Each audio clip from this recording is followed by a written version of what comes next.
Surti serta ibu bapak sekalian, sungguh membahagiakan bisa bertemu dengan Anda kembali di wihara ini. Tadi pagi ketika perjalanan dari BSD ke Bogor sini, saya sempat lewat pasar yang ada di kota Bogor. Ya, karena saya sangat jarang ke kota Bogor, maka tidak tahu mengapa lewatkan di pasar. Di situ saya melihat banyak hal-hal yang sudah tidak lama saya lihat. Karena kalau Anda mengetahui di kota-kota besar, belanja di pasar itu sudah jarang.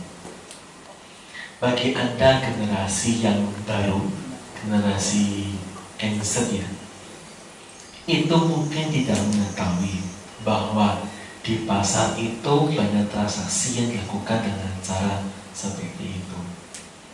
Itulah salah satu mengapa saya mengangkat tema yang akan saya bawakan, yang menceritakan tentang kisah yang ada di zaman Sang Buddha. Dulu, ini kalau orang tua bilang dulu, kisah-kisah Buddhis itu sudah kita ketahui. Kisah dari para biku, bikuni, upasaka maupun upasika. Siapa di sini yang belum pernah mendengar kisah tentang Guru Agung Buddha? Ada? Yang tidak pernah dengar kisah tentang Sang Buddha? Ada di sini? Tidak ada ya? Siapa yang tidak pernah tahu kisah tentang Bante Sariputta? Ada? Ada tidak? Jangan diam. Bantenya bingung. Karena di zaman dulu, zaman mungkin 10-15 tahun yang lalu, kisah-kisah seperti ini sudah dikenal oleh masyarakat Buddhis. Tetapi karena generasi demi generasi datang dan pergi, kisah-kisah ini mungkin sudah tidak diketahui lagi. Oleh karena itu, Bante pada pagi hari ini mengangkat sebuah cerita tentang Widutaba. Widutaba ini merupakan putra dari Raja Pasenadi Kosala. Raja Pasenadi Kosala merupakan raja yang besar di zaman itu, di negeri bernama Kosala. Nama rajanya Pasenadi, maka dipanggil Raja Pasenadi dari Kosala. Ayah Sang Buddha, Raja Suddhodana, merupakan raja dari negeri Kapilawastu yang merupakan bagian dari negeri Kosala. Singkat cerita, Raja Pasenadi sudah bertemu dengan Sang Buddha, sudah sering banyak membahas tentang Dhamma. Di situ Raja Pasenadi mempunyai keyakinan kepada Guru Agung Buddha dan menjadi fans berat dari Guru Agung Buddha. Karena dia menjadi fans berat dari Guru Agung Buddha, Raja Pasenadi ini ingin punya selir dari suku Sang Buddha, yaitu suku Sakya. Karena negeri Kapilawastu itu berada di bawah kendali Raja Pasenadi Kosala. Maka singkat cerita, Raja Pasenadi minta kepada suku Sakya satu wanita dari suku Sakya untuk dinikahi. Tetapi suku Sakya ini mempunyai tradisi, mempunyai kebiasaan tidak menikah dengan orang luar dari suku mereka. Biasa orang Sakya itu menikah di antara suku mereka sendiri. Jadi ketika diminta oleh raja seperti ini, mereka kebingungan. Mau tidak mau harus menuruti. Misalkan kalau Anda misalkan ada orang biasa datang ke wihara ini, minta sesuatu, misalkan minta altarnya diubah, Anda kasih tidak? Anda kasih ya? Oke. Yang datang ini batin muda seperti saya. Datang minta alternya diubah, dikasih nggak? Dikasih tidak? Tidak kasih. Yang datang banyak subana, minta alternya diubah, dikasih? Mau nggak mau kan? Kita kepanggilan soalnya. Nah, ibu bapak sekalian, demikian yang dialami oleh suku Sakya. Kemudian suku Sakya ini berpikir, ini tidak boleh ada gadis bangsawan dari suku kami yang bisa menikah dengan Raja Pasenadi. Maka diberikanlah salah seorang gadis dari kelas bawah, dari kasta bawah.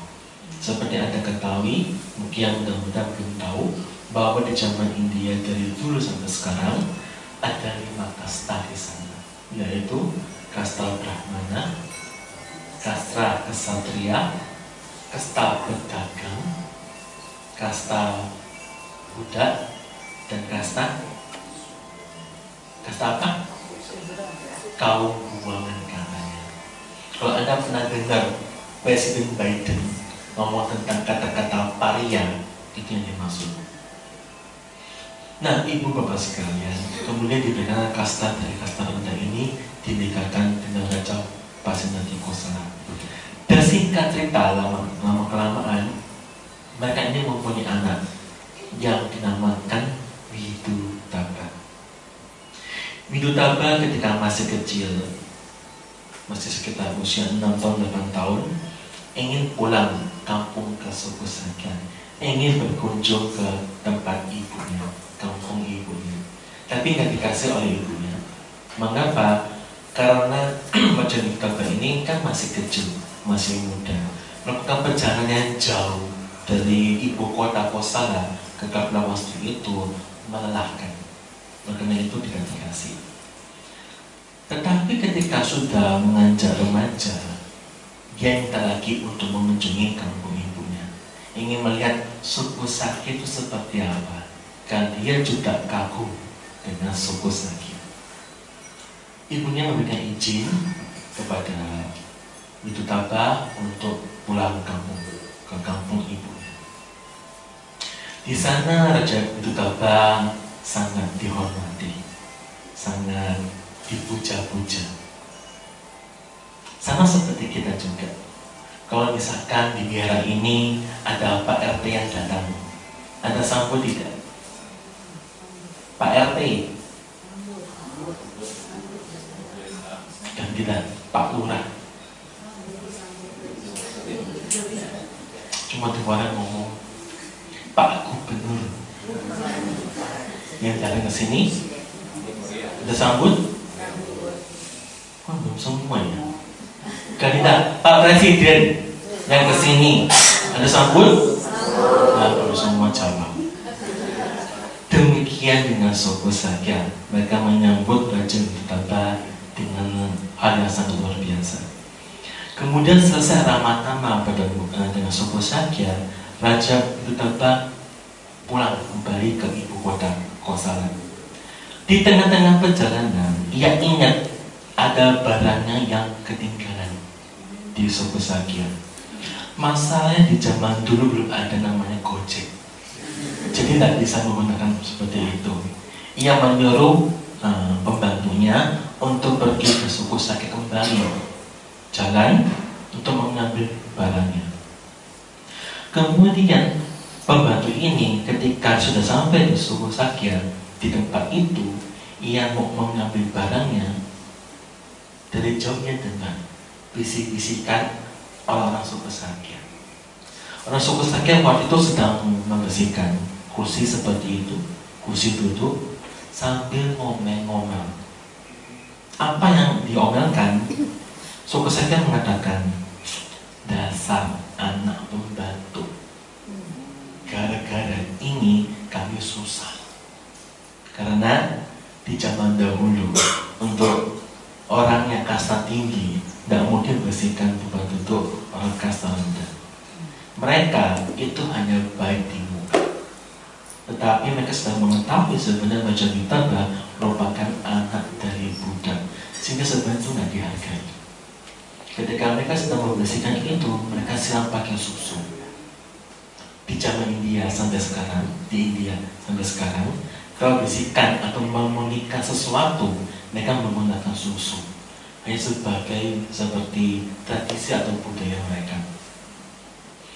Kemudian pemerintah mendengar hal ini dan lapor kepada Raja Widodaba, kepada Pangeran Widodaba. Pangerannya kaget. Tadi di sana baik-baik, kok malah ada cerita seperti ini? Kemudian ia konfirmasi dulu kepada ibunya, benar nggak bahwa dia itu adalah anak dari Buddha? Dan ibunya setelah diinterogasi mengatakan iya. Di situ Widodaba marah besar. Ia akhirnya berencana akan balas dendam kepada suku Sakya atas penghinaan dari mereka ini. Ketika Widodaba telah menjadi raja, ia ingat dengan sumpahnya itu. Kemudian ia dengan segera mengumpulkan pasukannya untuk menyerang suku Sakya. Ingat, dari negeri Kosala ke Kapilavastu itu butuh waktu yang lama. Ketika sudah dekat di kota suku Sakya, Sang Buddha melihat ada perang besar. Maka Sang Buddha di sana berdiri di bawah pohon. Dengan maksud apa? Untuk mencegah supaya tidak terjadi perang. Widodaba merupakan fans berat dari Sang Buddha, dan dia tidak bodoh, tidak orang yang amat pintar. Dia mengetahui bahwa Sang Buddha berdiri di situ ada maksud tertentu. Kemudian ia mendekati Sang Buddha dan mengatakan, Bante, tak usah berdiri, duduk aja di bawah pohon. Sang Buddha mengatakan, tidak apa-apa, tak usah. Di dalam kitab komentar disampaikan bahwa karena Sang Buddha berdiri lama kena sinar matahari ini, maka Sang Buddha sering mengalami pusing. Mengapa? Sang Buddha itu juga bundel seperti saya, begini. Kalau kepala seperti ini kena sentrong matahari tengah hari seperti itu, lama-lama pusing. Nah, Raja Widodaba karena kasihan dengan Sang Buddha seperti itu, maka dia pulang kembali. Dia tidak mau membuat Sang Buddha sakit, dia tidak mau membuat Sang Buddha repot, maka dia pulang. Hal ini ia lakukan sampai 3 kali. Ingat, di negeri Kosala ke Kapilavastu itu jaraknya amat jauh.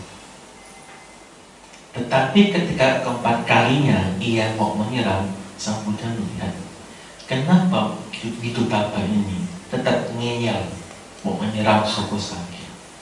Dan ternyata memang karma buruk dari suku Sakya harus berbuah, tidak bisa lagi ditunda.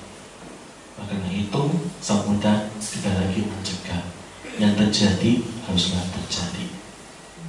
Di situ suku Sakya dibantai, tetapi hanya garis keturunan ibunya yang tidak dibantai. Semua lain dibantai. Hanya 2. Sebenarnya hanya 1 dari suku Sakya, tapi yang kedua Sang Buddha itu tidak dibantai juga, karena semua sudah menjadi biku. Rahula menjadi biku, dan saudara menjadi bikuni, maka semua itu tidak dibantai. Tetapi semua suku Sakya selain dari keturunan ibunya itu semua dibantai.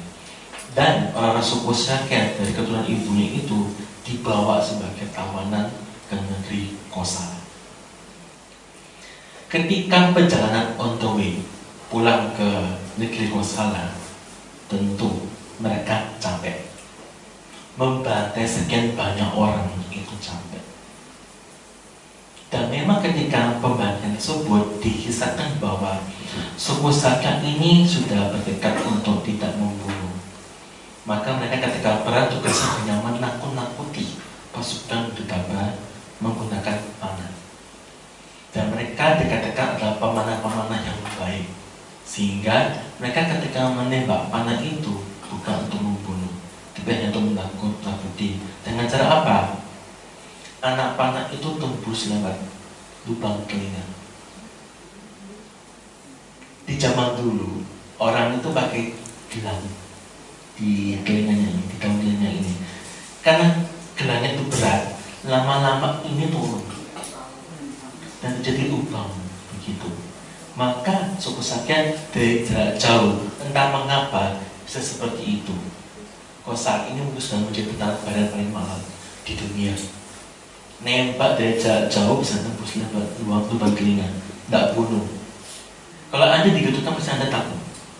Demikian juga dengan pasukan Udutaba. Tapi karena mereka tahu, oh kami nggak dibunuh, oke, kami yang bunuh kok begitu. Setelah perang, mereka membantu dengan banyak orang, kemudian pulang. Sedang berjalan pulang ini, mereka bikin camping untuk istirahat di sebuah tempat yang agak becek begitu. Tahu ceruk tidak di sini? Tahu ya, di lembah begitu. Malam harinya tiba-tiba hujan lebat, terjadi banjir bandang. Tahu banjir bandang ya? Oke. Karena saya harus konfirmasi terlebih dahulu. Di tempat saya cerita tentang ini, mereka tidak ngerti apa itu banjir bandang. Tidak ngerti. Tempat ceruk juga tidak ngerti. Kenapa? Generasi berganti. Bahasa yang dipakai itu sudah berbeda. Maka saya harus konfirmasi terlebih dahulu. Di sini mengerti atau tidak. Terjadi banjir bandang, kemudian di sana pasukan Udutaba habis. Kamal buruk instan. Jadi yang di instan di dunia ini selain mie instan, kopi instan dan teh instan, ada nama kamal buruk instan. Itu terjadi dan Raja Udutaba beserta pasukannya meninggal semua. Apa yang mau saya tarik dari kisah ini adalah keegoan dari suku Sakya. Coba kalau suku Sakya tidak seperti itu, mungkin tidak dibantu. Tapi karena mengatakan, aduh ini anak budak bikin kami susah. Hanya kata-kata itu saja satu suku dibantai semua. Nah ibu bapak, memang di dalam ajaran Buddha untuk mengenal tentang keegoan itu tidak mudah. Di sini siapa yang pernah marah? Bukan sering atau tidaknya. Siapa yang pernah marah? Ada? Oke. Ketika Anda marah, bisa mengenal Anda marah atau tidak? Bisa tidak? Pasti bisa. Karena Anda sudah ngomong, saya pernah marah Bante. Berarti Anda mengenal ketika Anda marah. Betul ya? Anda pernah nggak ingin sesuatu yang menggebu-gebu? Ingin dapat sesuatu tapi nggak pernah kesampaian? Pernah nggak seperti itu? Pernah ya? Oke. Mengenal hal ini nggak mudah. Mengenal ego itu lebih susah lagi. Contoh paling gampang, Anda pernah benci orang? Pernah benci orang? Pernah marah sama orang? Pernah ya? Pasti ada marah dengan orang loh. Oke. Kemudian teman Anda mengatakan, memang orang itu kayak gini. Anda mengatakan, iya memang. Nah, kalau saya lagi marah, memang dia seperti ini. Ketika Anda sedang jatuh cinta dengan lawan jenis, atau sama jenis Anda tahu itu. Ketika Anda sedang jatuh cinta, diberitahu oleh teman Anda, jangan sama dia. Orang dia kayak gini. Pasti banyak yang masa bodoh, betul? Dari situ sudah ada nafsu. Tetapi keegoan ini amat susah untuk dikenali. Jadi saya katakan Anda, siapa yang pernah marah, semua pernah jawab. Siapa yang pernah serakah, semua juga hampir jawab. Siapa yang pernah tersinggung, siapa yang pernah ego, tidak semua bisa menjawab. Itu sebagai bukti bahwa sebenarnya kita susah untuk mengenali keegoan. Nah ibu bapak sekalian, ego atau keegoisan itu merupakan hal kutukan bagi manusia, kutukan bagi umat manusia. Kenapa? Karena dari keegoan inilah timbul yang namanya keserakahan, timbul yang namanya kebencian. Siapapun yang egonya tersentil pasti akan marah. Siapapun yang serakah pasti egonya ingin dipenuhi. Karena itu kita akan bahas sedikit tentang ego. Tadi di Dhammapada disampaikan bahwa pembuat anak panah dia meneruskan anak panah dan seterusnya. Untuk bisa membuat diri kita lurus dengan Dhamma itu tidaklah mudah. Itu membutuhkan latihan yang berulang-ulang kali. Seringkali saya mengatakan kepada umat Buddha, jadi biku itu tidak susah. Betul ya? Jadi biku itu tidak susah. Tidak susah jadi biku. Butuhnya apa? Cuma setengah jam. Betul kan? Bahkan datang ke tempat pariyati di sana, di sana di pariyati, itu kan cuma sebentar. 52 orang jadi bande, 1 hari selesai. 52 orang, sekalian maju 3. Cepat jadi bikunya selesai. Betul ya? Tapi yang susah itu adalah bisa bahagia tidak sebagai biku. Itu yang susah. Jadi umat Buddha gampang. Baca Buddha Dhamma Sangha Senang Kacang selesai. Jadi umat Buddha. Gak sampai setengah jam itu. Tapi bisa bahagia ketika Anda menjadi umat Buddha itu tidak mudah. Siapa yang di sini setiap datang puja bakti pasti bahagia? Ada? Setiap datang puja bakti pasti bahagia. Ada? Cuma 2 loh ya di depan yang jawab. Siapa di antara Anda yang bahagia belajar atau mendengarkan Dhamma? Ada? Tidak semua. Siapa di antara Anda yang bahagia praktek Dhamma? Misalkan meditasi. Bahagia? Kok bahagia? Saya tanya lagi. Apakah Anda rutin meditasi? Rutin enggak? Kalau Anda enggak rutin, berarti Anda enggak bahagia. Kalau Anda bahagia, pasti Anda rutin. Betul? Jadi, ini membuktikan bahwa tidak semua orang yang sebagai umat Buddha itu bahagia ketika belajar ataupun praktek Dhamma. Oleh karena itu, ibu bapak sekalian, belajar menghancurkan, belajar mengendalikan diri itu tidak mudah. Kenapa? Dan semua orang itu bahagia ketika belajar mengendalikan dirinya. Kebanyakan manusia ketika senang, tidak senang, pasti ini yang dilakukan. Ketika Anda ketemu makanan enak, pasti senang. Ketika Anda bertemu dengan makanan yang tidak enak, misalkan basi, Anda pasti nggak senang. Semua seperti itu. Tetapi kita belajar untuk tidak tergantung dengan senang dan tidak senang. Itu yang tidak semua orang bisa itu. Oleh karena itu, ibu bapak sekalian, berarti memberikan pesan ketika Anda belajar dalam praktik Dhamma, usahakanlah untuk bisa bahagia. Karena bahagia dalam ajaran Buddha bukan karena Anda mendapatkan, bukan Anda belajar untuk melepaskan hal tersebut. Apa yang dilepas berarti adalah ego. Salah satunya adalah ego. Saya katakan tadi, mengenal marah itu mudah, mengenal serakah itu agak susah, mengenal ego itu sangatlah susah.